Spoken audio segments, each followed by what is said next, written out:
ጤና ይስጥልን የከበረ ሰላምታችን በመላው ዓለም ሆናችሁ ቃል ስፖርት ዩቲዩብ ቻናላችንን ለምትከታተሉ አድማጮቻችን ሁሉ ይድረስ ብለናል። ከእናንተ ከሆነው ቃል ስፖርት ዩቲዩብ ቻናል ለዚህም ሰዓት መርጠን ያሰናዳላችሁን ስፖርታዊ ጥንቅሮች በቅደም ተከተል እያጋርናችሁ ቆይታ የምናደርግ ይሆናል። እስከ ፕሮግራማችን ፍጻሜ ቆዩ። ላይክ፣ ሰብስክራይብ፣ ሼር ማድረግ ዛሬም እንዳይረሳ ብለናል። በሀሳብ መስጫ ሳጥናችን ላይ ሳምንቱ የመጨረሻ ቀናት እንዴት እያለፈ ነው፣ የምትደግፏቸው ክለቦች ባስመዘገቧቸው ውጤቶች ቀጣይ የክለቦቻችሁን መዳረሻ እንዴት ያለ እንዲሆን የሚያደርገው ይመስላችኋል? መልካታችሁን ላኩልን። እኛ በመረጃ ሰዓታችን በርከት ያሉ ስፖርታዊ መረጃዎችን ስናደርስ በአህጉራችን አፍሪካ የሚካሄደውን የአፍሪካ ዋንጫ አዳዲስ ሁነቶችን ዛሬ የሚደረጉ ጨዋታዎችን ጨምሮ ለእናንተ ውድ አድማጮቻችን በመረጃ ሰዓታችን እናነሳለን። በአውሮፓም ዙሪያ በጣሊያን ሴሪ በርከት ያሉ መርሃ ግብሮች እየተካሄዱ እንደሆነ ይታወቃል፣ እናነሳቸዋለን። የዓለም ከዋክብቶች በመረጃ ሰዓታችን ሲዳሰሱ ሲያረሰበን ክርስቲያኖ ሮናልዶ የዚህኛውም የመረጃ ክፍላችን አካል ነው። በአውሮፓ ዙሪያ በርካታ ታላላቅ ክለቦችን ታላቅ ተጫዋቾችን የተመለከቱ ወቅታዊ ጥንቅሮችን ለእናንተ ውድ አድማጮቻችን ይዘናል። ተወዳጁ የእንግሊዝ ፕሪሚየር ሊግ የመረጃ ሰዓታችን ዛሬም ፕሪሚየር ሊጉም በሁለት ጨዋታዎች ቀጥሎ ይካሄዳል። የሴልኸርስት ፓርኩ ጨዋታ ይጠበቃል። በቢግ ሲክስ አንደኛው ተፋላሚ ቶትናም ነውና እናነሰዋለን። ትላንትናም በርከት ያሉ ጨዋታዎች በየስቴዲየሞቹ ሲካሄዱ ነበረ።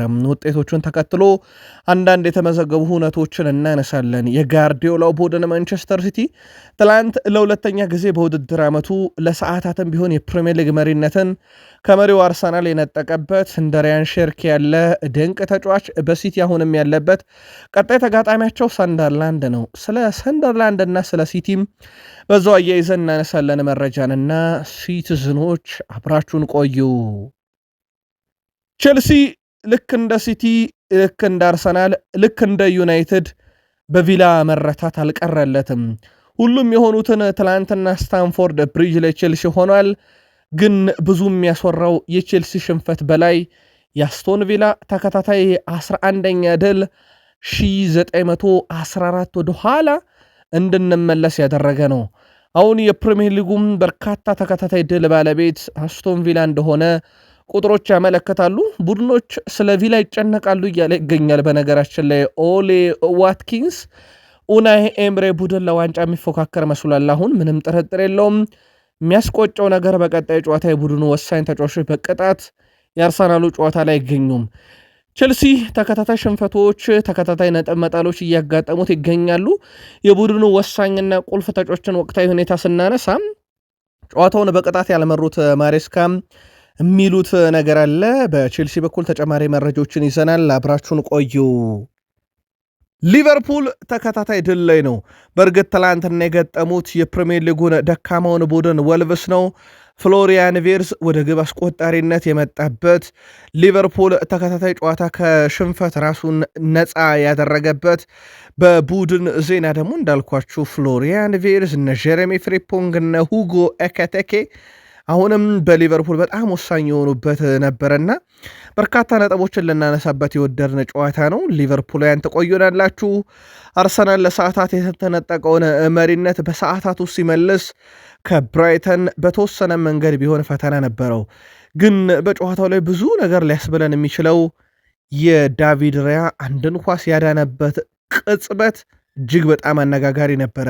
በቡድን ዜና አርሰናል ያለፉትን 27 ጨዋታዎች እናስታውሳለን። አርሰናል የቆመ ኳስ፣ አርሰናል ራስ ላይ የተቆጠረ ግብ የወቅቱ የአርሰናል የማሸነፊያ መንገዶች ናቸው። በነገራችን ላይ አርሰናል ከመራም አይሸነፍም፣ ኤምሬትስ ላይም አይሸነፍም። የቡድኑን ተጫዋቾች፣ የቡድኑን ቁልፍ ሰዎች በጨዋታው ዙሪያ ተጨማሪ መረጃዎችን እናነሳበታለን። የላንክሻየሩ ቡድን ማንቸስተር ዩናይትድ አማካዩን ለማጠናከር ከያዛቸው ተጫዋቾች ውስጥ አንደኛው ትላንት በፕሪሚየር ሊጉ በጣም አስገራሚ ነበረ። የጨዋታው አስደናቂውን ተጫዋች በዩናይትድ ዝውውር ራዳር ውስጥ ስላለ እናነሰዋለን። ኤንቢሲ ስፖርት ላይ የቀረበው የፕሪሚየር ሊጉ ጋዜጠኛ አንድ ትልቅ ሀሳብ በዩናይትድም ዝውውር ያነሳል። ከጉዳት ጋር በተያዘ ለዩናይትድ የተመለሱ ተጫዋቾችን እናነሳለን። በኒካስሉ ጨዋታ የዩናይትድ አቀራረብ አሁንም አነጋጋሪ ሆኖ ቀጥሏል። ቡድኑን በአምበልነት የመራውን ሰው፣ ለማንቸስተር ዩናይትድ እየተጫወቱ ያሉ ታዳጊዎችን፣ የቡድኑን የሳምንቱን አሸናፊነት ግብ ያስቆጠረውን ሰውና በቅጣት ምክንያት ቀጣይ ጨዋታ ዩናይትድን የማይገጥመውን ተጫዋች ጨምሮ በርካታ መረጃዎችንም በዩናይትድ በኩል ይዘናል። ላይክ፣ ሰብስክራይብ፣ ሼር ማድረግ እንዳይረሳ። ሀሳብ መስጫ ሳጥናችን ላይ ሳምንታችሁ እንዴት አለፈ ብለናል። ቃል ስፖርት ዩቲዩብ ቻናላችን ጋር እኔ ቃለኝ እናንተን ሀሳብ አስተያየት እያጋራችሁን መልካም ቆይታ ተመኘን። ትላንት በአፍሪካ ዋንጫም የምድቡ ሁለተኛ ጨዋታዎች ሲደረጉ ነበረ። በአፍሪካ ዋንጫ የምድቡ ሁለተኛ ጨዋታዋን ያደረገችው ናይጄሪያ ቱኒዚያን 3-2 በሆነ ውጤት ድል አድርጋ ናይጄሪያ ጥሎ ማለፉን መቀላቀል የቻለች ሌላኛዋ ብሔራዊ ቡድን ሆናለች። ከግብፅ ብሔራዊ ቡድን በመቀጠል ትላንትና የናይጄሪያን 3 የማሸነፊያ ግቦች ቪክተር ኦሲሜን 44ኛው ደቂቃ ላይ፣ ንድዴ 50ኛው ደቂቃ ላይ፣ ሉክማን 67ኛው ደቂቃ ላይ አስቆጥሯል። አውሮፓ ውስጥ የነገሱት ትላንት ናይጄሪያ እንደዚሁ በአፍሪካ ዋንጫው እንድትነግስ አድርገዋል። ለቱኒሲያ ከሽንፈት ያልታደጉ 2 ግቦችን ታሊቢ 74ኛው ደቂቃ ላይ፣ አብዲ 87ኛው ደቂቃ ላይ በፍጹም ቅጣት ምት እንደዚሁ ማስቆጠር ችለዋል። ናይጄሪያ እንዳልኳችሁ ጥሎ ማለፉን ተቀላቅላለች። አንድ ቀሪ ጨዋታ ይቀራታል። ነጥቧ 6 ነው። ቀጣይ መርሃ ግብሯ ማክሰኞ ዩጋንዳ ከናይጄሪያ፣ ታንዛኒያ ከቱኒዚያ በተመሳሳይ ሰዓት ጨዋታቸውን የሚያከናውኑ ይሆናል። ኤድሞላ ሉክማን ትላንትና 2 አሲስቶችን ከአንድ ግብ ጋር ቱኒዚያ ላይ 4 የግብ አስተዋጽኦ በ2 የአፍሪካ ዋንጫ ጨዋታዎች ላይ አበርክቷል። እንዳልኳችሁ ትላንትና 1 ግብና 2 አሲስት የነበረው ኤድሞላ ሉክማን የጨዋታውም ኮከብ ተብሎ እንደዚሁ መመረጥ ችሏል።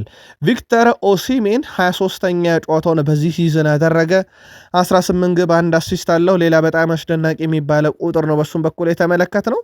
የናይጄሪያ ብሔራዊ ቡድን በአፍሪካ ዋንጫ እንግዲህ ሲቀላቀል ታንዛኒያን፣ ቱኒዚያን ድል ካደረገ በኋላ ነው። በእነኛ አጋጣሚዎች ላይ እንግዲህ 2 ጨዋታ 2 ድል አለው ማለት ነው። የነ ቪክተር ኦሲሜን ቡድን ግን ለአፍሪካ ዋንጫም በትልቁ እንዲጠበቅ ያደረገ አይነት ውጤት ነው።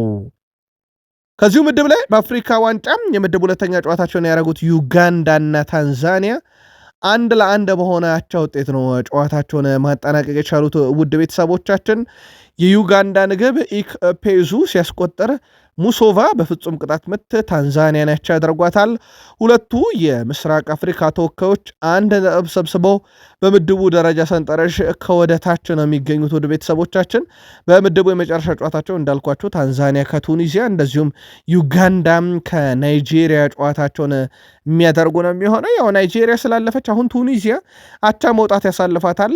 በታንዛኒያና ቱኒዚያ በኩል ግን ቀጣይ የሚደረገው ጨዋታ በዚህ ምድብ ላይ እጅግ በጣም ተጠባቂ የሚባልም መርሃ ግብር ነው። በአፍሪካ ዋንጫም የምድብ ሁለተኛ ጨዋታውን ያደረገችው ሴኔጋል ከዲሞክራቲክ ሪፐብሊክ ኦፍ ኮንጎ ጋር 1-1 ተጠናቀ ጨዋታውን በጣም ውድ ነጥብ ጥላለች። ሴኔጋል በእርግጥ በጨዋታው ላይም ትመራ ነበረ። ባካምቡ 61ኛው ደቂቃ ላይ ግብ አስቆጥሮም ሴኔጋል እየተመራች ነበረ። የዲሞክራቲክ ኮንጎ ግብ ቤካምቡ ካስቆጠረ በኋላ ላይ ግን የጨዋታው ኮከብ የነበረው ሳዲዮ ማኔ 69ኛው ደቂቃ ላይ ግብ አስቆጥሮ ጨዋታው 1-1 በሆናቸው ውጤት ተጠናቀቀ። ሴኔጋል ነጥቧን 4 አደረሰች። ዲሞክራቲክ ኮንጎም ትላንትና አቻ መውጣቷን ተከትሎ ነጥቧን 4 አደረሰች። እዚህ ምድብ ላይ ቤኒንም 3 ነጥብ አላት። ቦትስዋና ብቻ ናት ምንም ነጥብ የሌላት። ስለዚህ ምድቡ ላይ ለማለፍ የመጨረሻውን ጨዋታ በጉጉት ይጠበቃል። ሴኔጋል ከቤኒን ነው ጨዋታ የሚያደርጉት። ይሄ ጨዋታ የምድቡ የመጨረሻው ትልቁ ጨዋታ ነው። ዲሞክራቲክ ኮንጎ ከቦትስዋና ሌላ የምድቡ ጨዋታ ነው። ምናልባት እዚህ ጨዋታ ላይ ምን ታዘባችሁ ግን ውድ ቤተሰቦቻችን? የካፍ ፕሬዚዳንት ፒተር ሙትሴፔ በሴኔጋልና በዲሞክራቲክ ሪፐብሊክ ኦፍ ኮንጎ ጨዋታ መካከል ጭልጥ ያለ እንቅልፍ ወስዷቸው ተመልክተን ነበረ። ካሜራማኑም አልማራቸውም። በቀጥታ ለዓለም ጨዋታውን ሲያሰራጭ የካፍ ፕሬዚዳንቱም ጭልጥ ያለ እንቅልፋቸውን ለዓለም ሲያስኮመኩም ነበረ። በአፍሪካ ዋንጫ በዚሁ ምድብ ላይ ሁለተኛ ጨዋታዋን ያደረገችው ቤኒንም ከቦትስዋና ጋር ያደረገችውን ጨዋታ 1-0 አሸንፋለች። ለቤኒን ብቸኛዋን የማሸነፊያ ግብ ዮዋን ሮቺ ነበር ያስቆጠረው። ቤኒን በውድድሩ የመጀመሪያ ድሏ ነው። በምድቡ የሚገኙት እንግዲህ እነ ሴኔጋል፣ ዲሞክራቲክ ሪፐብሊክ ኦፍ ኮንጎን ቀጥሎ ቤኒን 3 ነጥቦችን በመሰብሰብ ከዚህ ምድብ ለአፍሪካ ዋንጫ የጥሎ የማለፍ ተስፋዋን ያለመለመችበት ነበር። ያው እንዳልኳችሁ ሴኔጋል ከቤኒን፣ ዲሞክራቲክ ኮንጎ ከቦትስዋና ከዚህ ምድብ በቀጣይ የምንጠብቀው በተመሳይ ሰዓት የሚደረጉ የምድቡ የመጨረሻ ጨዋታዎች ናቸው።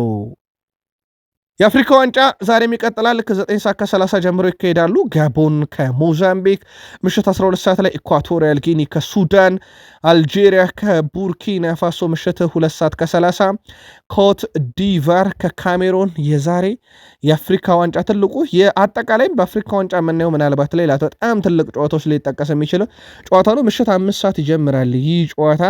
በዚህ ጨዋታ በኩል በአውሮፓ በፕሪሚየር ሊግ የደመቁት በዩናይትድ ያሉ በኮት ዲቫር በኩል አማድ ዲያሎ፣ በካሜሮን በኩል እንደ ብሪያን ቤሞ ያሉ ተጫዋቾች በተቃራኒ የሚፈለሙበት በጣም ትልቁ ጨዋታ ነው። ምሽት 5 ሰዓት በኢትዮጵያን ሰዓት አቆጣጠር ይጀምራል ጨዋታው።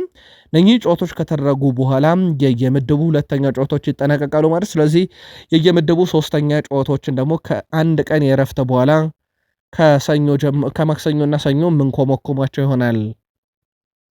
ጁቬንቱስ ከፔዥያ ጋር ያደረጉትን የጣሊያን ሴሬ 17ኛ ሳምንት መርሃ ግብር 2-0 በሆነ ውጤት ድል አድርገዋል። ዩቬንቱሶች 2-0 በሆነ ውጤት ከሜዳቸው ውጭ ተጉዞ ፔዥያን ድል ሲያደርጉ ካሉል 73ኛው ደቂቃ ላይ፣ ኬኒን ያልዲ 92ኛው ደቂቃ ላይ ሁለቱን ግቦች አስቆጥሯል። ዩቬንቱስ ነጥብ አሁን 32 ደርሷል። በጣሊያን ሴሬ ፔዥያ እዛው 11 ነጥብ ላይ ለመቆም ተገዷል። ቀጣይ ቅዳሜ ዩቬንቱስ ከሊቼ ይጫወታሉ። እንደዚሁም ዤኗ ከፔዥያ ጨዋታቸውን የሚያደርጉ ነው የሚሆነው። ዩቬንቱስ በጣም ወሳኝ የተባለ ድል ነው በምሽቱ ማስመዝገብ የቻለው። በጣሊያን ሴሬ ሌሎችም መርሃ ግብሮች ነበሩ። ለአብነት ያክል ዩዲኒዜ ከላዚዮ 1-1 የተጠናቀቀ ጨዋታ ነው። ለእንግዳው ቡድን ላዚዮ ቪንሴኖ ግብ አስቆጥሮ 80ኛው ደቂቃ ላይ መሩ ነበረ። በኋላም ላይ ግን ዴቪስ 95ኛው ደቂቃ ላይ ግብ አስቆጥሮ ለባለሜዳዎቹ ጨዋታው 1-1 በሆነቸው ውጤት እንደዚሁ መጠናቀቅ ችሏል። ኮሞ ከሜዳ ውጭ ሊሴን 3-0 አሸንፏል። ኒኮፓዝ 20ኛው ደቂቃ ላይ፣ ራሙን 66ኛው፣ ዱቪካስ 75ኛው ደቂቃ ላይ ሶስቱን የኮሞ ግቦች ሲያስቆጥሩ፣ ሌላኛው መርሃ ግብር ካግላሪም ከሜዳ ውጭ ቶሪኖን 2-1 አሸንፏል።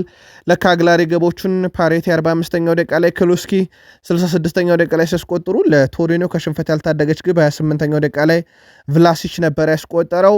እንደዚሁም ፓርማ ፊዮረንቲናን 1-0 ያሸነፈበትን የጣሊያን ሴሬ መርሃ ግብር ደግሞ ሶሬንስ 48ኛው ደቂቃ ላይ እንደዚሁ ያስቆጠረበት ነበረ። የጣሊያን ሴሬ መርሃ ግብሮች ውድ ቤተሰቦቻችን ዛሬም ቀጥለው የሚካሄዱ ይሆናል። ኤስ ሚላን ከሄላስ ቬሮና፣ ክሮሜንሴ ከናፖሊ፣ ይሄ ምሽት 11 ሰዓት የሚጀምር ጨዋታ ነው። ቦሎኛ ከሳሱሎ እና አታላንታ ከኢንተር ሚላን እኚህ በጣሊያን ሴሪ ኤ ዛሬ የሚጠበቁ ትልልቅ የሚባሉ መርሃ ግብሮች ናቸው። እኚህን ጨዋታዎች እንድትከታተሉም በአክብሮት ጋበዝን። በሴልቲክና ሌቨን ጌስተን መካከል ሲደረግ የነበረ ጨዋታ ነበረ። በምክንያት ነው ያነሳነው። በእርግጥ ጨዋታውን ሴልቲክ 4-0 በሆነ ውጤት ድል አድርጎ በዚህ ዙር ላይ እንግዲህ ሁለተኛ ተከታታይ ድሉን አስመዝግቧል። በጣም የተሸገረ ቡድን ነበረ ሴልቲክ። ሃርትስ ይመረዋል በእርግጥ ይህንን ሊግ። ትናንትና ግን መነጋገሪያ የነበረው ጉዳይ የቤንያሚን ኔርጋርን ጉዳይ ነው። ትናንትናም ሁለት በጣም አስደናቂ ግቦችን ካበረከተ በኋላ ይህ አማካኝ ስፍራ ተጫዋች 15ኛ የግብ አስተዋጽኦን እናስመለከተን። አስታውሱ ሴልቲክን በ1.5 ሚሊዮን ዩሮ በክረምትን የተቀላቀለውና 1.5 ሚሊዮን ዩሮ እጅግ በጣም ዝቅ ያለ ነው። ኦልሞስት ለነፃ ዝውውር የቀረበ እንደማለት ያክል ነው። 10 ግብ 5 አሲስት ያለው የአማካኝ ስፍራ ተጫዋች ነውና ትላንትና በጣም አነጋጋሪ የሆነ ተጫዋች ነበረ። ወደ ሳውዲ እንሻገር ውድ ቤተሰቦቻችን። ክርስቲያኖ ሮናልዶና አልናስር በድል ጎዳና በስኬት ጎዳና ላይ ይገኛሉ። በሳውዲ ፕሮ ሊግ ትላንትና አልናስር 3-0 በሆነ ውጤት ጨዋታውን ድል ሲያደርግ ክርስቲያኖ ሮናልዶ 31ኛውና 45ኛው ደቂቃ ተጠናቆ በጭማሪ 3ኛው ደቂቃ ከረፍት መልስ ዦ ፍሌክስ 9ኛው ደቂቃ ተጠናቆ በጭማሪው 4ኛው ደቂቃ ላይ ግብ አስቆጥረው ነው 3-0 በሆነ ውጤት ድል ማድረግ የቻሉት። ሲያርሰበን ክርስቲያኖ ሮናልዶ ለአልናስር 2 ግቦችን ካስቆጠረም በኋላ ሀሳቡን አጋርቷል። የውድድር ዓመቱ ገና ረጅም ነው የሚለው ሮናልዶ ግዴታ በአሸናፊነት መቀጠል አለብንም ብሏል። የውድድር ዓመቱ አጋማሽ ላይ ሊጉን ያሸነፈ ማንም የለም ያለው ክርስቲያኖ ሮናልዶ አልናስር በሳውዲ አረቢያ ሊግ ታሪክ የመጀመሪያ 10 ጨዋታዎችን ያሸነፈ የመጀመሪያው ክለብ ሆነዋል። ክርስቲያኖ ሮናልዶም በእግር ኳስ ሕይወቱ 956ኛ ግቡን ነው ከመረብ ያሳረፈው። ክርስቲያኖ ሮናልዶ ትላንት ከአለ ካሁድ ጉር በነበረውን ጨዋታ 2 ግብ 3 ኢላማውን የጠበቀ ሙከራ በርካታ ኳሶችን እንግዲህ የሞከረ በአጠቃላይ በሜዳ ክፍሉ ላይ 16 ኳሶችን ለቡድን አጋሮቹ በስኬት ያቀበለ 28 ኳስ የነካ ለ41 ዓመቱ በጣት የምትቆጠር ወር ብቻ የቀረው በ40 ዓመቱ 1300ኛ ፕሮፌሽናል እግር ኳስ ጨዋታ ያደረገ 956 ግብ ያለው 260 አሲስቶችን ያበረከተ ለ1000 ግቦች አሁን 44 ግቦች ብቻ የቀሩት ክርስቲያኖ ሮናልዶ ትላንትናም 2 ግቦችን ለአልናስር አስቆጥሯል።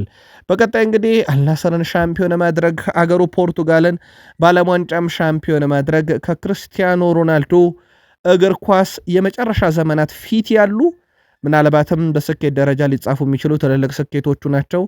በግል ደግሞ 1000 ግቦች ይጠበቋሉ። ፈረንሳይ አልቢትር ክሌመንት ታርፒን ይባላሉ። እኚህ ሰው በዓለም አቀፍ እግር ኳስ ዳኝነታቸው በተለይም የአውሮፓ ሻምፒዮንስ ሊግ፣ የአውሮፓ ሊግ፣ ኮንፈረንስ ሊግ ላይ ሞር እናስታውሳቸዋለን ከፍራንስ ሊግ ጨዋታ መምራት በላይም ማለት ነው። እኚህ በበርካቶች ዘንድ የአውሮፓ ሻምፒዮንስ ሊግ ትልቅ ጨዋታዎችን ሲመሩ የምናውቃቸው ክሌመንት ቱርፒን በዓለም አቀፍ እግር ኳስ ፌዴሬሽን በትላንትናው ዕለት የ2025 ምርጡ ዳኛ ተብለው ተመርጠዋል። እናንተ በብዛት የፕሪሚየር ሊግ ደጋፊ ናችሁ ብለን እንጠረጥራለን፣ ግን በመላው ዓለምም ይሁን እናንተ የምታደንቋቸው አልቢትር ማን ናቸው? ከአህጉራችንም ከሀገራችንም ልጠቅሱልን ትችላላችሁ። ውድ የቃል ስፖርት ዩቲዩብ ቻናል ቤተሰቦቻችን ከእናንተ ከሆነ ቃል ስፖርት ዩቲዩብ ቻናል የሰዓቱን የተመራረጡ ስፖርታዊ ጥንቅሮች እያጋራናችሁ እንገኛለን። ከተወዳጁ የእንግሊዝ ፕሪሚየር ሊግ ብቻ ወዳገኘናቸው የዕለቱ ጥንቅር እንሻገር። በፕሪሚየር ሊግ የመረጃ ሰዓታችን ላይክ፣ ሰብስክራይብ፣ ሼር እያደረጋችሁ ቅድመ ግምታችሁንና ትላንታችሁ እንዴት እንዳለፈ እየጻፋችሁልን ስቆዩ ዛሬ በፕሪሚየር ሊግ ሰንደርላንድ ከሊድስ ዩናይትድ፣ ክሪስታል ፓላስ ከቶትንሃም ይጫወታሉ። የሴለርስት ፓርኩን ጨዋታ ትንሽ እናንሳ ውድ ቤተሰቦቻችን። ከታላቅ ክለቦች ዛሬ ብቸኛው ጨዋታ ያለው እንግዲህ ቶትንሃም ነው። እንዳልኳችሁ ሰንደርላንድ ከሊድስም ቀላል ጨዋታ አይደለም። የሊድሱ ዶሚኒክ ካልቨርት ሊዊንን ዛሬ በትልቁ እንጠብቃለን። ግብ ካስቆጠረ ሌላ በጣም ትልቅ ሪከርድ ስለሚሆን፣ ግን የፓላስና የቶትንሃምን ጨዋታ እናንሳ። ፓላስ ዘንድሮ ካደረጋቸው አጠቃላይ ጨዋታዎች 12 ድል 10 አቻ 7 ሽንፈት ገጥሞታል። ቶትንሃም በዚህ ዓመት ካደረጋቸው አጠቃላይ ጨዋታ 10 ድል 7 አቻ 9 ሽንፈት። ክሪስታል ፓላስ በመጨረሻ 5 ጨዋታ 1 ድል ነው ያለው፣ 2 ሽንፈት 2 አቻ። ቶትናም ከመጨረሻ 5 ጨዋታ 2 ድል 1 አቻ 2 ሽንፈት። በእርስ በርስ ግንኙነት ቶትናም 32 ጊዜ ረቷል፣ ፓላስ 12 ጊዜ ረቷል፣ 14 ጊዜ አቻ ወጥቷል። የመጨረሻ 4 ግንኙነታቸውን ነጥለን ብንመለከት ቶትናም 2 ፓላስ 2 ያሸንፏል። የዛሬን ጨዋታ ቅድመ ግምት ልልኩልን ትችላላችሁ። በተረፉ ሙር የነበረ ጨዋታ በዚህ ሳምንት ያለምንም ግብ 0-0 በፕሪሚየር ሊግ የተጠናቀቀ ብቸኛው ጨዋታ ነበረ። ትንሽ ግብ የነበረው ደግሞ የፉልሃምና የዌስትሃም ጨዋታ ነው። ፉልሃም ጨዋታውን 1-0 አሸንፏል። ራውል ሄሜኔስ 85ኛው ደቂቃ ላይ የጨዋታውን ልዩነት ፈጣሪ ግብ አስቆጥሯል። ሃሪ ዊልሰን በዚህ ውድድር ዓመት በጣም አስደናቂው የፉልሃም ተጫዋች ሆኗል። በመጨረሻዎቹ 6 የፕሪሚየር ሊግ ጨዋታ ትላንትናውን አሲስት ደምረን 7ኛ የግብ አስተዋጽኦ ነው። በነገራችን ላይ 3 ጎል 4 አሲስት አለው። በጣም አስደናቂ የሚባለው የውድድር ዓመትን ከፉልሃም ጋር እያሳለፈ ይገኛል። ሌላኛው ራውል ሄሜኔዝም ነው ትላንትና አሸናፊነቷን ግብ ያስቆጠረው። ዌስትሃም ዩናይትድ ግን በቅርብ ዓመታት ውስጥ የለንደን ደርቢ ጨዋታ ላይ እጅ የሚሰጥ ቡድን ሆኗል። ትላንትናም በለንደን ደርቢ እጅ የሰጠበት ጨዋታ ነበረ። በርከት ያለ ግብ ያየንበት በብሬንትፎርድ እና በበርንማውዝ መካከል የነበረ ጨዋታ ነው። ጨዋታውን ብሬንትፎርድ 4-1 በሆነ ውጤት ድል አድርጓል። ሼድ በጨዋታው ሃትሪክ ስለሰራ ብቻ ሲሆን በእንቅስቃሴም ደረጃ በጣም አስደናቂው ነበረ። ሃትሪክ ሰርቷል 7ኛው 51ኛው እና 96ኛው ደቂቃ ላይ። ሌላኛዋን ግብ ፔትሮቪች ነው የበርነሞዙ ተጫዋች በራሱ መረብ ላይ ያስቆጠረው። እቺ ግብ ስትቆጠር ደግሞ ኢገር ቲያጎ አብዛኛውን ነገር ተወጥቶታል። በበርነሞዝ በኩል አንቶኒዮ ሲሜኒ 75ኛው ደቂቃ ላይ ብቸኛዋን የማስተዛዘኛ ግብ አስቆጥሯል። ኬቨን ሼድ ሃትሪክ ሰርቷል በፕሪሚየር ሊጉ ከኢብሪቼ ኢዜና ከዣን ፌሌፔ ማቴታ ቀጥሎ የተሰራ ሃትሪክ ሆኗል። ሃትሪኩ እንግዲህ በተጫዋቹ እግር ኳስ በኩል 32 በመቶም ያስቆጠራቸውን ግብ የሚሸፍን እንደማለት ነው። ወደ ቤተሰቦቻችን አንቶኒዮ ሲሜኔ ትላንትና ግብ አስቆጠረ። 9ኛ ግቡን ነው በፕሪሚየር ሊጉ በዚህ ውድድር ዓመት ያስመለከተን። ያው በበርነሞዝ የመጨረሻ ቀናቶች ላይ ይገኛል። ያው በጥር ክለቡን ስለሚለቅ ይህ ጋናዊ ተጫዋች ከአሳሞአ ጊያና በመቀጠል ሁለተኛው ጋናዊ ተጫዋች ነው በፕሪሚየር ሊግ በአንድ ሲዘን በርካታ ግብ ያስቆጠረ። ገና ውድድር ዓመቱ አልተጠናቀቀም፣ በርካታ ግብ ሊያስቆጠር ይችላል ተብሎ ይጠበቃል። የጋርዲዮላ ቡድን ትላንትና ተፈትኗል፣ ምንም ጥርጥር የለውም። ከኖቲንግሃም ፎረስት ጋር የነበረው ጨዋታ ላይ ፈተናዎች ገጥሞት ነበር። እንደውም ፔፕ ጋርዲዮላ በጣም እንደተሳቀቁ የተናገሩበት ጨዋታ ነበረ። በእርግጥ ሲቲ ጨዋታውን 2-1 አሸንፏል። ታይጃኒ ራይንደርስ እና እንደዚሁም ሪያን ሸርኪ ለማንቸስተር ሲቲ ሁለቱን የማሸነፊያ ግቦች ሲያስቆጥሩ ለኖቲንግሃም ፎረስት ሆችሰን ነበረ ግቧን ማስቆጠር የቻለው። ኦማሪ ሆችሰን ማንቸስተር ሲቲ ማሸነፉን ተከትሎ የእንግሊዝ ፕሪሚየር ሊግ ላይ የሰበሰበውን ነጥብ 40 ደርሶ በጊዜያዊነት እንዳልኳችሁ አርሰናል እስኪጫወት ፕሪሚየር ሊጉን መርቶ ነበር። ኖቲንግሃም ፎረስት 18 ነጥብ ላይ ቀርቷል። በሳምንቱ አጋማሽ ኖቲንግሃም ፎረስት ከኤቨርተን፣ ሐሙስ ሰንደርላንድ ከማንቸስተር ሲቲ ጋር የፕሪሚየር ሊግ መርሃ ግብራቸው እንደዚሁ የሚያከናውን ይሆናል። ኦፕታ ጨዋታውን እንግዲህ በማሸነፍ ደረጃ ከነበሩ ስሌቶች ያው ሲቲ የተሻለ ቡድን እንደነበረ የኦፕታ ቁጥር ያሳያል። በእርግጥ በጨዋታው ላይ ሲቲ 1.39 ግብ የማስቆጠር ንጻር የነበረው 2 ግቦችን አግኝቷል። ተጨማሪ 1 ግብ እንደማለት ነው። ኖቲንግሃም ፎረስት 0.59 ነው። ኦልሞስት ለአንድ ግብ የቀረበ ካል ነው። ያው 1 ግብ ተገቢውን አግኝቷል። በሙከራ ደረጃ ሲቲ 16፣ ኖቲንግሃም ፎረስት 7፣ ኢላማውን የጠበቀ ሲቲ 5፣ ኖቲንግሃም ፎረስት 2። በኳስ ቁጥጥር ሲቲ 66 በመቶ፣ ኖቲንግሃም ፎረስት 34 በመቶ። ይህንንም በንጻሬ ካየነው በጣም የተሻለው ቡድን ነበረ ማንቸስተር ሲቲ። የጨዋታው ኮከብ ሪያን ሸርኪ 1 ግብ የማሸነፊያዋን 1 አሲስት፣ በርካታ የግብ ዕድል የፈጠረ 387 በመቶ ኳስ የማቀበል ስኬት፣ 7 ኳስ ተቃራኒ ሳጥን የነካ፣ ከ8 የመሬት ላይ ግንኙነት 5 ያሸነፈ፣ 3 ኳስ መልሶ የነጠቀ የጨዋታውም ኮከብ የነበረ ተጫዋች ነው። ማንቸስተር ሲቲ ከ2014 ጀምሮ ባለፉት 11 ዓመታት ከሰንደርላንድ ጋር ያደረጋቸውን ጨዋታ 1 ጊዜ ብቻ ነው አቻ የወጣው። ቀጣይ ደግሞ ከሰንደርላንድ ጋር ጨዋታ እንደሚያደርግ ይታወቃል። ማንቸስተር ሲቲ ወደ ስታዲየም ኦፍ ላይት አቅንቶ ነው ጨዋታ የሚያደርገው። 2014 ላይ የነበራቸውን ግንኙነት ካየን ማንቸስተር ሲቲ ሁለቱን አሸንፎ አንዳቸው ወጥቷል። 2015 ለሲቲ 3ቱንም ጨዋታ አሸንፏል። 2016 ሲቲ 2ቱንም ጨዋታ አሸንፏል። 2017 ሲቲ አሸንፏል፣ 1 ጨዋታ ነበራቸው። 2025ም የመጀመሪያ ዙር ጨዋታ ሲቲ ያሸንፏል። ቅድመ ግምት አሁንም ለሲቲ ነው የተሰጠው። የሲቲው አለቃ ፔፕ ጋርዲዮላ ግን የኖቲንግሃም ፎረስቱ ጨዋታ ያ በበዓል ሰሞን 4 እና 5 ኪሎ አስጨምሮኝ የነበረውን የበዓል ሰሞን አመጋገቤን 1 ጨዋታ አስተካክሎታል፣ አስቀንሶታል ብለዋል። በእርግጥ የኖቲንግሃም ፎረስቱ አሰልጣኝ የተሸነፍነው በዳኛው ስህተት ነው ቢሉም አስቶን ቪላ ትላንትና ስታንፎርድ ብሪጅ ድረስ አቀንቶ ሲቲን፣ አርሰናልን፣ ማንቸስተር ዩናይትድ እንዳደረገ ሁሉ ትላንትም ቼልሲን አድርጎታል። 2-1 በሆነ ውጤት ድል አድርጓል አስቶን ቪላ ቼልሲን።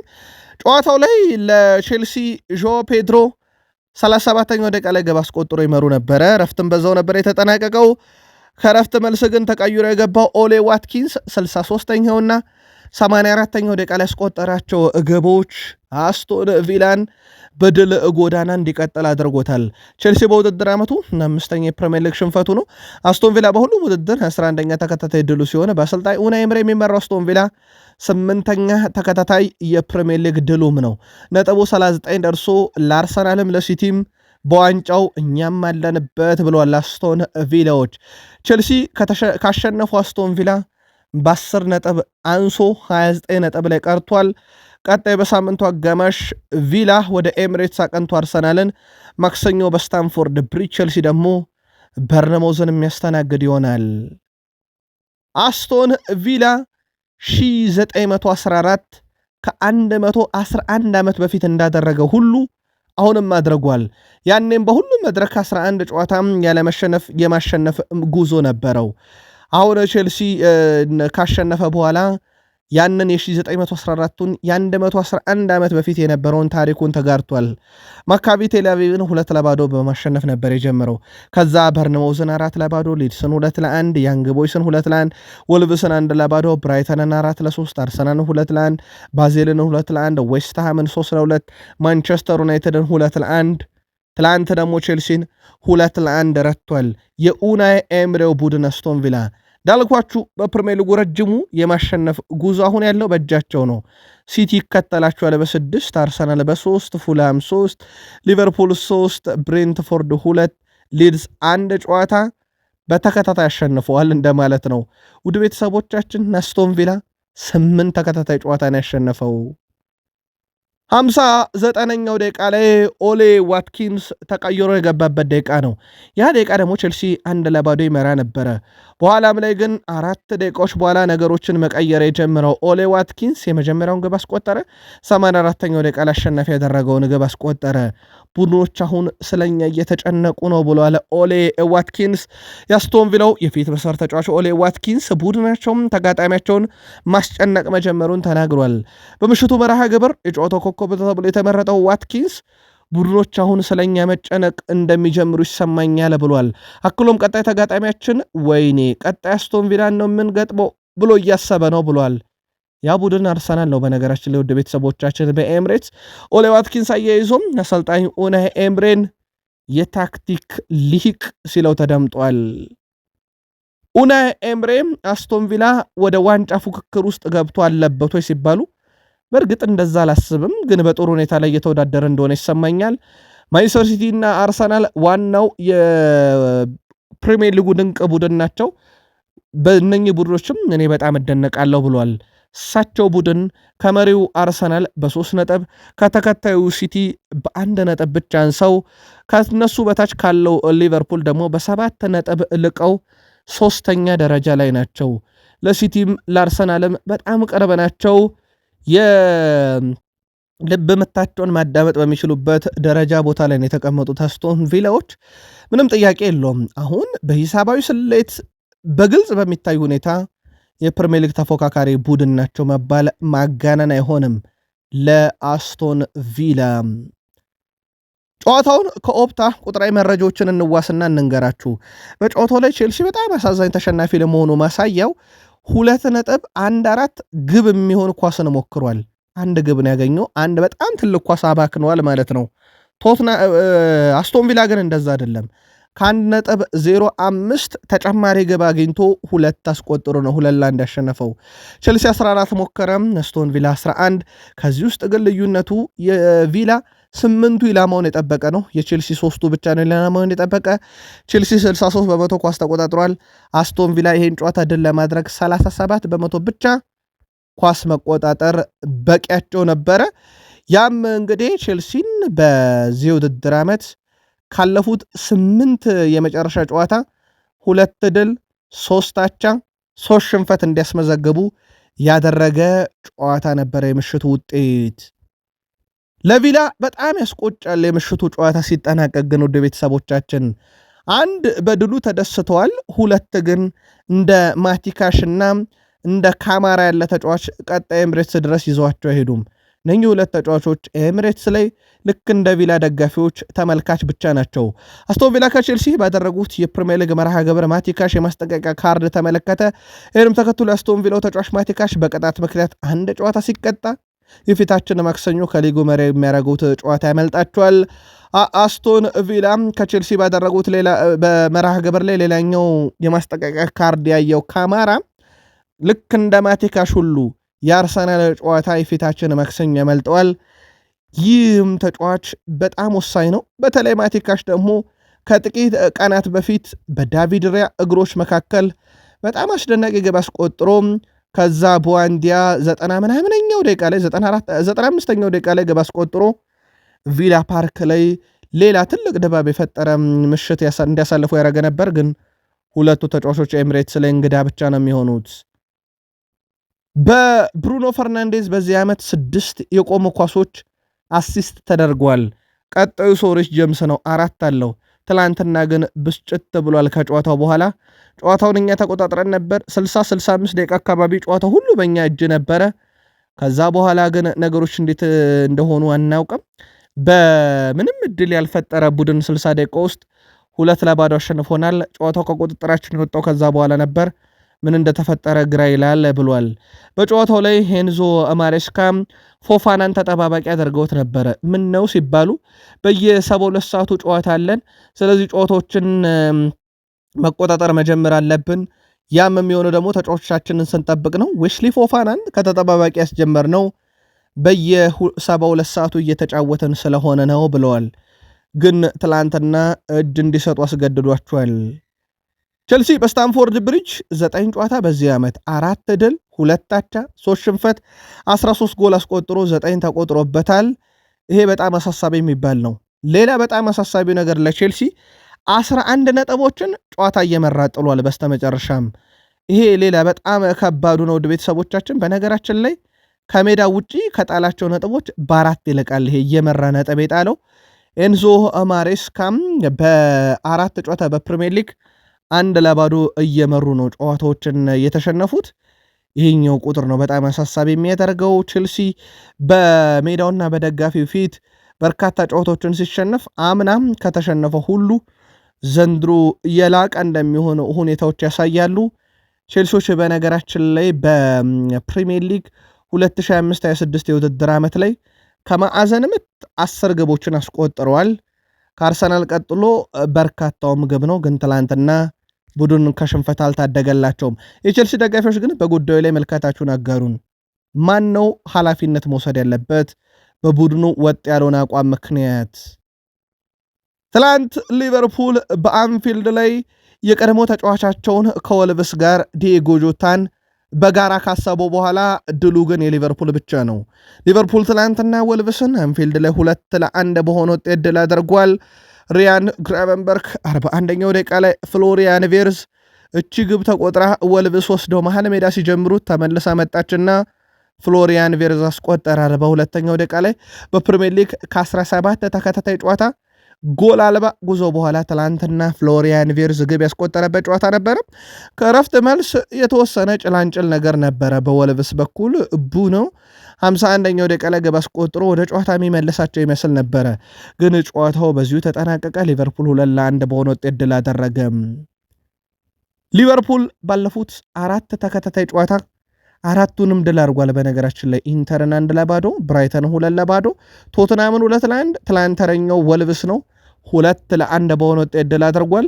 ባለፉት 6 የፕሪሚየር ሊግ ጨዋታን ብናይ 6 ጨዋታ 4 ድል 2 አቻ ምንም ሽንፈት የለም። 12 አስቆጥረው 6 ግብ ተቆጥሮባቸዋል። በዚህ ረገድ ሌላ እንደዚህ አይነት ቁጥር ብናይ የሊቨርፑልን ውድ ቤተሰቦቻችን ሊቨርፑል በተከታታይ 9 ጨዋታን በነጥብ ደረጃ መጣል እና 9 ጨዋታዎችን ከተሸነፉ በኋላ ከ12 ጨዋታዎች አልተሸነፉም እስካሁን። ወደ ቤተሰቦቻችን ባለፉት ወደ 7 የሚጠጉ ጨዋታዎች ወደ 5ቱ ድል ናቸው። 2 ጨዋታ ብቻ ነው የተሸነፉት። ከኖቬምበር 26 በኋላ ሽንፈት የሚባል ነገር አያውቅም። የስሎት ቡድን በጣም አስደናቂ የሚባል ጉዞ ላይ ተገኝቷል አሁን ሊቨርፑል። ፍሎሪያን ቬርዝን ግን እናንሳ። ትላንትና ለመጀመሪያ ጊዜ በፕሪሚየር ሊግ ግብ አስቆጠረ። 104 ጊዜ ነው ትላንትና ኳስ የነካው። በነገራችን ላይ 1 ግብ አስቆጠረ። 2 ሙከራ፣ 1 ኢላማውን የጠበቀ ነበረ። 3 ቁልፍ ኳስ አቀበለ። 0.38% አሲስት ሊሆን የሚችል ኳስን በሜዳ ላይ ያቀበለ። ከ8 ድሪብል 7 የተሳካለት፣ ከ15 የአንድ ለአንድ ግንኙነት 11 የተሳካለት፣ ከ2 ታክል 2ቱን የሚያሸንፈ ወደ 9.1 ሬቲንግ ያገኘ በጣም በጣም አስደናቂ የሚባለ ምሽትን ነበር ያሳለፈው። ፍሎሪያን ቬርዝ በሜዳው ላይ እኔን የሚደግፉ ሲኖሩ የነበረው ስሜት በጣም ደስ ይል ነበረ። በጣም ደስተኛ ነበርኩ እና በአሁኑም ጊዜ በጣም ደስተኛ ነኝ። አንድ ጎል እንደማስቆጠር አቅ ነበር ብሏል። በመጀመሪያው አጋማሽ ላይ አስደናቂ ጨዋታ አድርገናል። ጨዋታውም ተሸንፈን መልሰን አግኝተነዋል ብሏል። በጨዋታ ብልጫ ደረጃ ማለቱ ነው። ሁሉንም ነገር ላይ ጠንክረን እየሰራ ነው። በመጨረሻዎቹ 20 ደቂቃዎች ውስጥ ጨዋታን ትንሽ አስቸጋሪ አድርገነዋል። ለምን እንደሆነ ማስረዳት አልችልም። ያንን መቀየር አለብን ብሏል። በወልቭስ የተበሰደባቸውን ብልጫንም በተመለከተ ማለት ነው። አርኔ ስሎት ፍሎሪያን ቬርትዝ ስላስቆጠረውም ግብ ተጠይቀው ነበር። የመጀመሪያ ግቡ ስለሆነ ለእኛ ምን ያህል እያደረገ እንደሆነ ሁሌም ያሳይ ነበረ። ግብ ስላስቆጠረ ብቻ አይደለም፣ ከግቡም በፊት ለእኛ በጣም ታታሪው ጨዋታ ነበረ። እድሎችን መፍጠር፣ ግብ ለማስቆጠር በጣም ቅርብ መሆን አሳይቷል። እሱ በዚሁ ይቀጥላል። ለእኛ በጣም አስደናቂ ተጫዋቾችን ነው፣ ግን ግብ ስላስቆጠረ ብቻ አይደለም ብለዋል ፍሎሪያን ቬርትዝን ለሊቨርፑል ምርጥነቱን ሲገልጹትም። በነገራችን ላይ ፍሎሪያን ቬርትዝ በወልቭሱ ጨዋታ ላይ ከፍተኛ ግብ የማስቆጠር ንጻሬ እሱ ነበረ። በርካታም ኳሶችን ሶስተኛ የሜዳ ክፍል ላይ ያቀበለ፣ በርካታ የአንድ ላይ ግንኙነት ያሸነፈ፣ በርካታ ኳስ ተቃራኒ ሳጥን ውስጥ የነካ፣ በርካታ ኳስን በድሪብል ያሳካ፣ በርካታ የግብ ዕድል የፈጠረ፣ ይሄ ሁሉ ቁጥር በፍሎሪያን ቬርትዝ ትላንትና በበላይነትም የተያዙ ናቸው። ሁጎ ኤኪቲኬ አሁንም ግብ እያስቆጠረ ነው። ወደ ቤተሰቦቻችን ባለፉት 4 የፕሪሚየር ሊግ ጨዋታ ላይ እጅግ በጣም አስደናቂ ቁጥር አለው። ውድ ቤተሰቦቻችን ባለፉት 4 ጨዋታ 6ኛ የግብ አስተዋጽኦ ነው። ወልቭስ ላይ አሲስት ነበረው። ከዛ በፊት ቶትንሃም ላይ 1 ግብ፣ ብራይተን ላይ 2፣ ሊድስ ላይ 2 ግብ አለው። በጣም አስደናቂ የፕሪሚየር ሊግ አጥቂ ሆኗል። ባለፉት 2 ጨዋታ ጀሬሚ ፍሪምፖንግ ደግሞ 2 አሲስቶችን ያስመለከተን። አርኔ ስሎትም በጉዳት እየተሰቃየ አርኖልድን ይተካል ተብሎ የመጣው ተጫዋቻቸው ትላንትና ተመለሰላቸው። በጣም ድንቅ ነበረ። አርኔ ስሎት እሱ ፍጥነት ያለው ተጫዋች ነው። ይህ ነገር ደግሞ በዘመናዊ እግር ኳስ ውስጥ በጣም ወሳኝ ነው። አሲስት ያደረገው ኳስ የሚገርም የግል ችሎታ ብሎታል። የሪያን ግራቨንበርክን ኳስ እሱን አሲስት ያደረገው እውነት ለመናገር በዛ የኳስ እንቅስቃሴ ውስጥ ምናልባት ሪያን ግራቨንበርክ እዛ ቦታ ላይ እንደሚገኝ ማሰቡ ወይም አንድ የሊቨርፑል ተጫዋች እዛ ቦታ ላይ ይገኛል ብሎ አስቦ ኳሷን ደግሞ በጣም በተቸገረ ሁኔታ ነው። ምክንያቱም ኳሷ ወደፊት ገፍታ ነበርና ወደ ኋላ የመለሰበት መንገድ በጣም ቴክኒኩ አስደናቂም ነበረ። አርኔ ስሎት አዎንታዊ ነገሮችን ማድረግ አለብን። በዚህ ሳምንት ብዙ ልምምድ ያላደረጉ እነ ኮነር ብራድና ኮዲ ጋክፖ መጠቀም ነበረብኝ።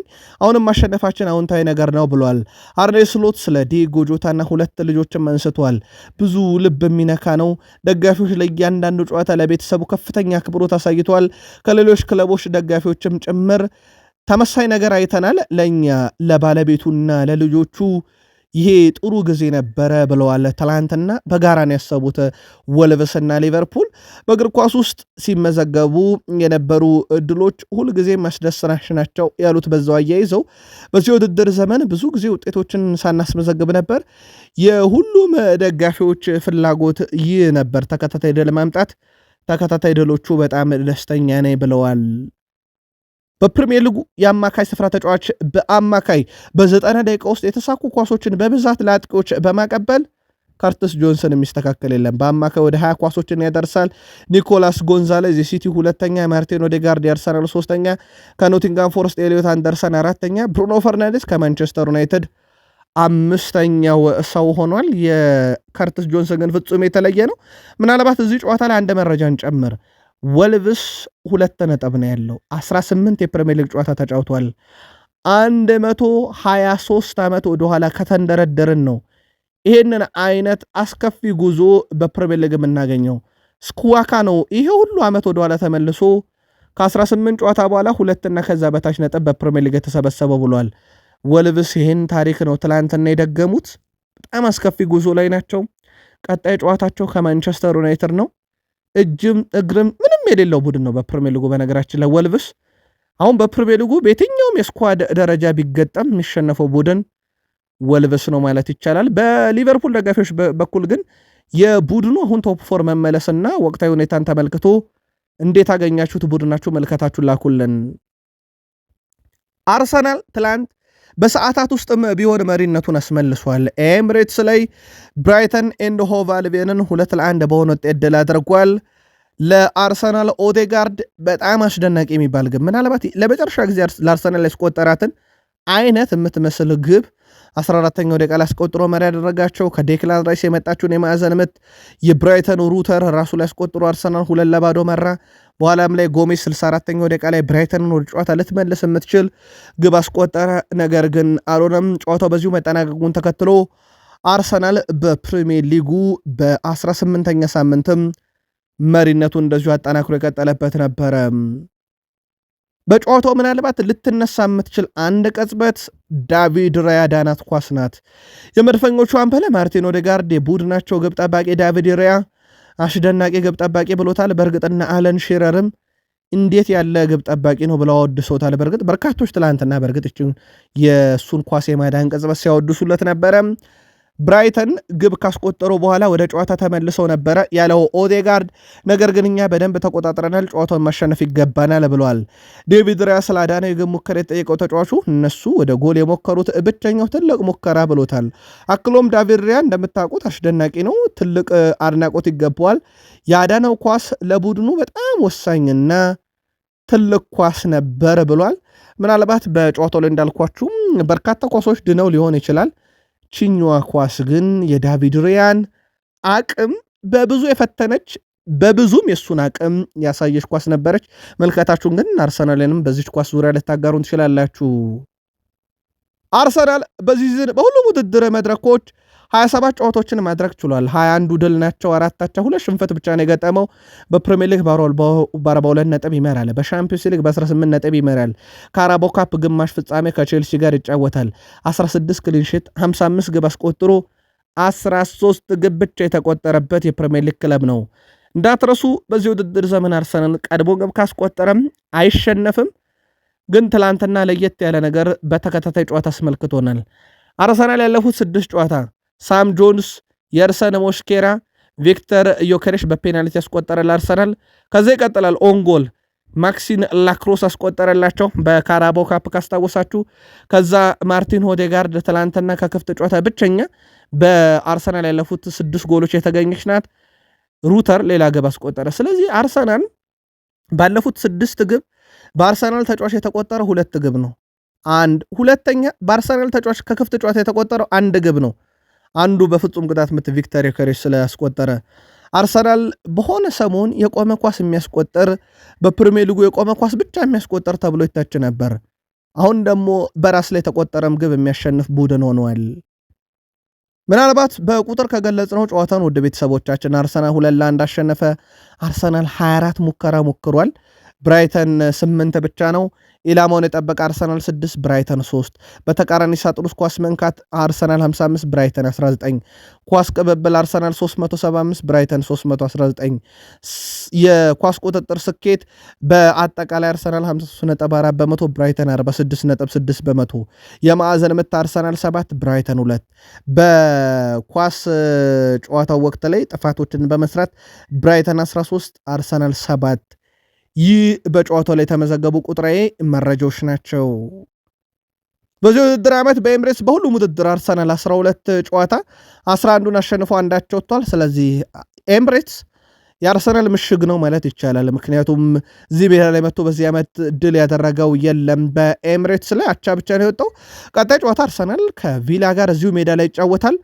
ያው አርሰናል በጉዳት ሳስቶ ምንም ጥያቄ የለውም። ቪላ ተጫዋቾቹን በቅጣት አጥቶ ግን ደግሞ ቪላ አርሰናልን ከጥቂት ቀናት በፊት አሸንፎታልና አርሰናል ሂሳብ የሚያወራርድበት ጨዋታ ይሆናል ተብሎ ይጠበቃል። ኤምሬትስ ላይ ነው የሚደረገው። ያው ቪላ ፓርክ ላይ ስለተሸነፉ ቀጥሎ በርንማውዝ፣ ሊቨርፑል፣ ኖቲንግሃም ፎረስት፣ ማን ዩናይትድ እያለ ይቀጥላል። ቀጣይ 5 ጨዋታ ለአርሰናል በብዙ መመዘኛ ከባድ ነው። ምክንያቱም ቪላ፣ ሊቨርፑል፣ ኖቲንግሃም ፎረስት፣ በርንማውዝ እና ማንቸስተር ዩናይትድ፣ ሊቨርፑል፣ አስቶን ቪላ በጣም ጠጠር ይላሉ። ኖቲንግሃም ፎረስት እና በርንማውዝም በአንጻራዊነት ቀላል የሚባሉ ተጋጣሚዎች አይደሉም። ባለፉት 4 ጨዋታ አርሰናል 9.23 ግብ ሊሆኑ የሚችሉ እድሎችን አግኝቷል። ግን አንድ ፍጹም ቅጣት ምት አንድ በጨዋታ ብቻ ነው ያስቆጠረው። አርቴታ በአጠቃላይ በጨዋታው ዙሪያ መልከታቸውን አጋሩ። በጨዋታው በጣም ደስተኛ ነኝ፣ በግለሰብም ሆነ በጋራ በጣም የበላይነት ወስደን ነበር ብለዋል። ነገር ግን የጎል ልዩነቱ በዚህ በላይ መሆን ነበረበት። በጨዋታው ላይም ከፈጠርናቸው እድሎች አንጻር 2-1 በቂ አይደለም ብለዋል። ዩሊያን ቲምበር አተናል፣ ሪካርዶ ካላፊዮሪን በማሟሟቅ ላይ አተናል፣ ዴክላን ራይስ እንደ ፉልባክ መጫወት ግድ ስላለው ነው ብለዋል። በቀኝ የመከላከል ስፍራ ላይ ተጠቅመውት ነበረ። መልካሙ ዜና ይላሉ እሳቸው ማጋሌሽን አግኝተናል። ጋቢ የሚጠቀመው እንግዲህ የምንጠቀመው በሜዳው ክፍል ላይ እንደ ተከላካይም እንደ አማካይም እንደ አጥቂም ነው፣ ለእኛ በጣም ወሳኝ ነው ብለዋል። በሜዳ ላይ እንግዲህ እሱ መገኘት ለእኛ በጣም አስደሳች ነው ብለዋል። ዴክላን ራይስን ግን በቀኝ መከላከል ስፍራ ላይ መጠቀማቸው ትላንትና ወደውትም ባይሆን በጣም አስገዳጅ ግን ደግሞ የሰራላቸውም ነበረ።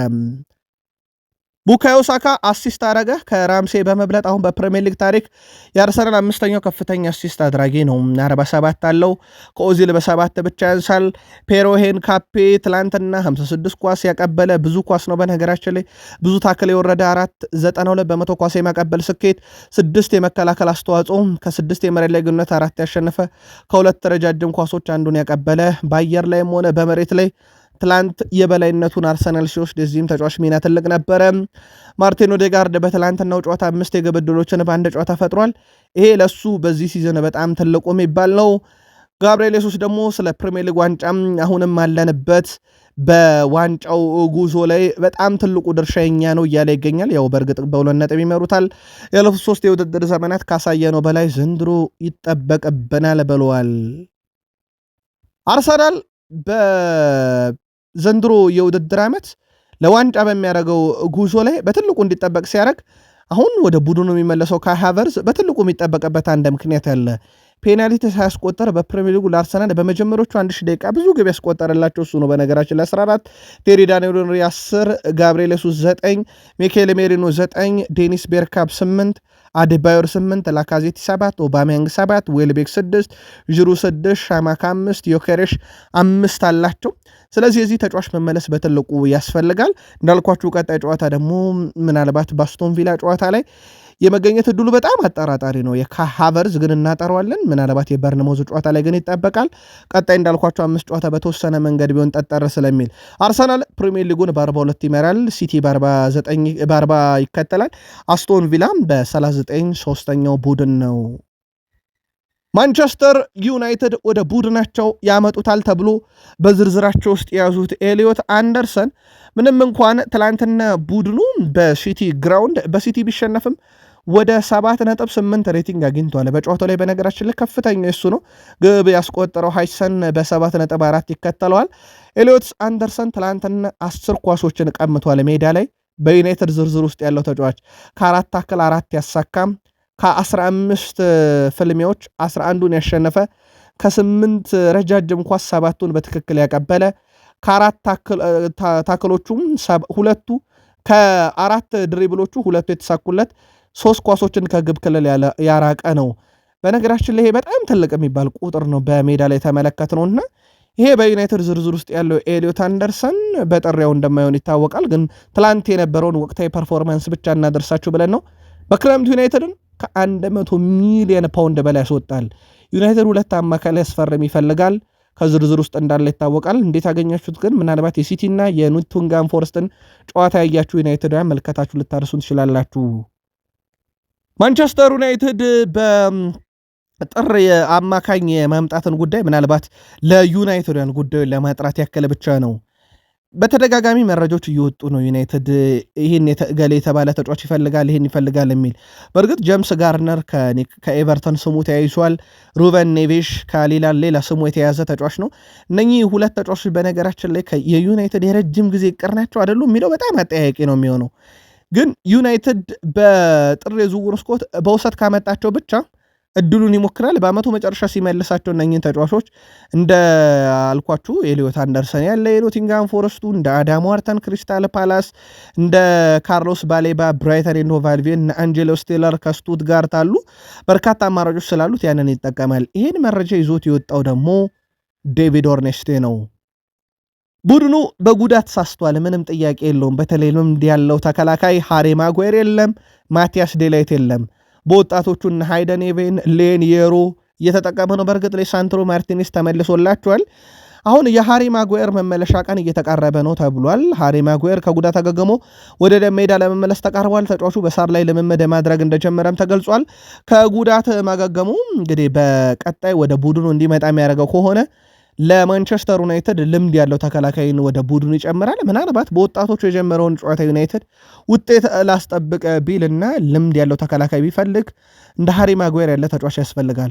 የኮንትራቱ የመጨረሻ ዓመት ላይ ነው። እሱም ካዜሜሮን ሩበን አሞሪም በጉዳዩ ላይ ሲጠየቁ ረጅም ጊዜ ያለ እሱን ለመነጋገር ጊዜው ገና ነው። አሁን ለጊዜው ወሳኙ ነገር ከጉዳት ነፃ ሆነው ቡድኑን ማገልገል መቻላቸው ነው ማለታቸው ይታወቃል። አሞሪም በኒካስል ላይ ስለተጠቀሙት የጨዋታ አሰላለፍ ያው ጨዋታው በወረቀት ደረጃ ቆመው ስናይ 4-4-2 የሚመስል ፎርሜሽን ያለው አንዳንድ ጊዜ ደግሞ ወደ 4-3-3 የቀረበ አይነት ፎርሜሽን ተመልክተን ነበረ በዩናይትድ በኩል በጨዋታው ላይ። አንዲ ማቲን ቀደም ሲል በነበረ አንድ ፖድካስት ላይ ቀርቦ ለወራት ሩበን አሞሪም የነበራቸውን ይሄ አጮት ፍልስፍናዬንና 3-4-3 አልቀይርም ብለው ነበረ። በእርግጠኝነት በክለብ ውስጥ እንግዲህ ያስተላልፉን እንደሚቀይር ይሰማኝ ነበረ። አሁን ያንን ነገር ተግብረውታል። በሌሎች ጨዋታዎች ላይ እንዳስፈላጊነቱ ሲስተም የሚቀይሩ ይመስለኛል፣ ምክንያቱም ስላዋጣቸው ብሏል የኒካስል ዩናይትድ ጨዋታ ላይ። በነገራችን ላይ በጨዋታው እንቅስቃሴ ግን ዩናይትድ ፕረስ ሲያደርግ በጣም የተለየ የጨዋታ ቅርጽ ነበረው። የ3-4-3ንም ያጨዋታ ስታይል በጨዋታው ላይ ተጠቅሞታልና ምናልባት ለኤዲ ሃው በጣም አስቸጋሪ የነበረው የዩናይትድ የጨዋታ አቀራረብ ዩናይትድ በጣም ችግር ውስጥ የነበረ ቡድን ነው። ይሄ የተጫዋች ከዋክብት እጥረትና ጨዋታውን እንዳስፈላጊነቱ ሩበን አሞሪም በጨዋታው ላይ በተለይም ካስገቧቸው ተጫዋቾች ባህሪ አንጻር ብዙ የጨዋታ ቅርጽ ለውጥ ያየነበትም ጨዋታ ነበርና በጨዋታው ላይ 3-4-3 4-3-3 4-4-2 የጨዋታ ቅርጽንና በተለይም ደግሞ የ4-1-4-1ም የሚመስል የጨዋታ ቅርጽም ያየነበት አጋጣሚ ነበር እንደ ጨዋታው አስፈላጊነት። ኤዲዩን ቫንደርሳን የቀደመ የማንቸስተር ዩናይትድ ግብ ጠባቂ ሌሳንድሮ ማርቲኔዝ ነበር ጨዋታውን የመራውና ምርጥ አምበል ነበርክ ብሎታል። ያው ብሩኖ በጉዳት የለም። ጃክ ፍሌቸርም በማህበራዊ ትስስር ገጹ ላይ በኦልትራፎርድ የተገኘ ምርጥ 3 ነጥብ ብሎታል። ስኮት መክቶሚኔ በነገራችን ላይ ይሄንን የጃክ ፍሌቸርን መልእክት አጋርቶታል። በጣም ምርጥ ነበርክ ወንድሜ ብሎታል። ያው ለዩናይትድ ያለው ነገር እንዳልቀነሰ ይታወቃል። የስኮት መክቶሚኔ የማንቸስተር ዩናይትዱ የግራ ተከላካይ አማድ በጣም ፈጣን ነው። በፕሪሚየር ሊግ ካሉ ተጫዋቾች በጣም ፈጣን ነው። ይሄ በጣም ትልቅ እድል ነው ብሏል። እንደዚህ አይነት ተጫዋች ከኛ ጋር መሆኑ ግን በአፍሪካ ዋንጫ የለም። ኮቢ ሜኖ በሁለቱም እግሮቹ በጣም ቴክኒካል ብቃት ያለው በልምምር ላይ በጣም አስቸጋሪው ተጫዋች ብሎታል። ሩበን አሞሪም ያሰልፉትም በእርግጥ አሁን ጉዳት ላይ ነው። ብራያን ቤሞን በተመለከተ በጣም ጠንካራ ስለሆነ ወደሱ መቅረብ በጣም ከባድ ነው ብሏል። በቡድን ውስጥ በጣም ጠንካራው ተጫዋች ነው ሲል አወድሶታል። በሳምንቱ የቮሊ ግብ አስቆጥሮ ያውም በማያውቀው የሜዳ ክፍል ላይ ሩበን አሞሪም ተጠቅመውት በማያውቀው የተቃራኒ ሳጥን ውስጥ በተደጋጋሚ ተገኝቶ ብዙ ክሮሶችን ሊያደርግ ይችላል። ግን በዚህ ሳምንት ሲገኝ የነበረው ክሮስ ሊያደርግ አይደለም። ፓትሪክ ዶርጉ ጥቃቶችን ለመፈጸም ነበር የተገኘው። አንደኛው ደግሞ ተሳክቶለት ወደ ግብ እንደተቀየረ ይታወቃል። አንድሬ በሲዝኑ ወልቭስ ከሊቨርፑል ባደረጉት ጨዋታ 5ኛ ቢጫ ካርድ መመልከቱን ተከትሎ ወልቭስ ከማንቸስተር ዩናይትድ በሳምንቱ አጋማሽ በሚያደርጉት ጨዋታ ላይ በቅጣት ምክንያት አይገኝም። ይህም ተጫዋች ስሙ ከዩናይትድ ጋር ሲያያዝ ነበረ። ምናልባት ለዩናይትድ ደጋፊዎች አንድ መረጃ ልጨምርላችሁ። ማንቸስተር ዩናይትድ አሁን ላይ ከ4.2 እስከ 4.4 ቢሊዮን ፓውንድ ወጪ ሊያስደርግ ይችላል ተብሏል ዘ አትሌቲክ። ይህም የፕሪሚየር ሊጉ ውዱ ክለብ ያደርገዋል። ዛሬ በእንግሊዝ ፕሪሚየር ሊግ 11 ሰዓት ሰንደርላንድ ከሊድስ፣ 1 ሰዓት ከ30 ፓላስ ከቶትናም፣ በጣሊያን ሴሪያ ኤስ ሚላን ከቬሮና፣ ክሮሜንሲ ከናፖሊ፣ ቦሎኛ ከሳሱሎ፣ አታላንታ ከኢንተር ሚላን ይጫወታሉ። በአፍሪካ ዋንጫ ጋቦን ከሞዛምቢክ፣ ኢኳቶሪያል ጊኒ ከሱዳን፣ አልጄሪያ ከቡርኪና ፋሶ፣ ኮትዲቫር ከካሜሮን ይጫወታሉ። ቃል ስፖርት ዩቲዩብ ቻናላችን ለእሁድ ማለዳ ያሰናዳንላችሁ ጥንቅር ይህን ይመስል ነበረም። ለተሰንበት መልካም ቀን እንዲሆንላችሁ ያሰባችሁት የሚሳካም እንደዚሁም በጉዟችሁ ሁሉ ስኬታማ የምትሆኑበትና ድል የምታደርጉበት ያሰባችሁት የሚሳካበት እንዲሆነ ተመኝተናል። መልካም ቀን ይሁንላችሁ።